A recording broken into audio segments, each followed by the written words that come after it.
It didn't take too long for fans to go along with this, and now she's one of the most essential wrestlers WWE has. We should all start listening to Shawn Michaels, although I can't do that because he still blocked me on Twitter, and I have absolutely no idea as to why. Irony. Number 3, Jim Ross tells The Rock to start speaking in the third person. No one could have predicted that someone who was being told to die by the fans in 1997 would be one of the most important and popular wrestlers on the roster less than 3 years later.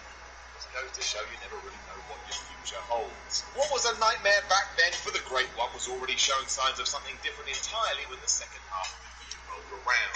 A huge reason for this somehow was that The Rock began to talk in the third person. With about 45,890 catchphrases, it was fueled forward by a spot of advice by the one and only Jim Ross. A huge sports fan, good old JR had watched Dallas Cowboy cornerback Dion Sanders refer to himself in this way.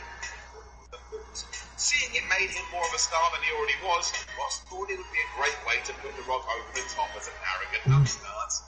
He was wrong. When Rocky returned in the summer, he started doing it from the off, and it caught on. My word, did it. It also helped develop a promo style that many say is the best ever. That's pretty good, all things considered, and it's so synonymous with the most electrifying man in sports entertainment that if you try and do it today, everyone just says, look at that fool, they're copying The Rock.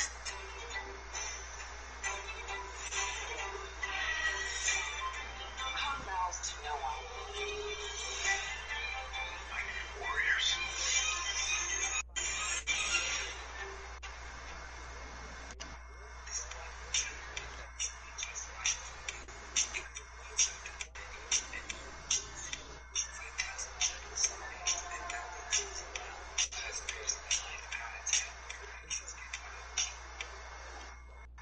Number 2, The Undertaker tells Bray Wyatt to reinvent. Until recently, Bray Wyatt was in trouble.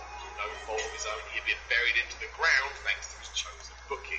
He would talk a good game, say he was in control, and then lose every single feud he was put in. It wasn't just ridiculous, but dull towards the end as we all slowly switched off.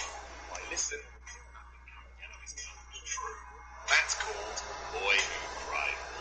At some point over the last 12 months, though, Wyatt decided to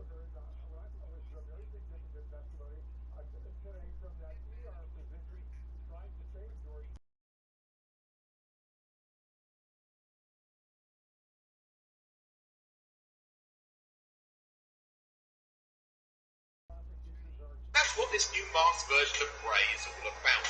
Taking these words and making them work for him, we have the new Wyatt, and it's both an exciting and interesting prospect. If WWE treats this one right, we can get him back to where he's meant to be, and the thoughts about the old tired version will be long gone. That doesn't mean it's a surefire hit. WWE needs to do its bit as well and make sure they push Wyatt in the right direction, but talk about hitting a 180 at the right time.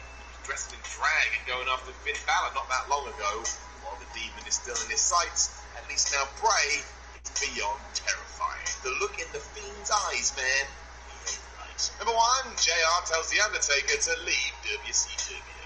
Long before he was a dead man, mean Mark Callis was in World Championship Wrestling, and he was kind of just a guy.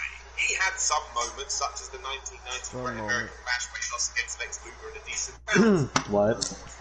That's that some moment. But Jim Ross, not only did he talk him up big time on commentary, but JR saw something in Mark that management were having none of it. They couldn't see whatever Ross was barking on about and had no plans for Callis, be that his character or a decent push.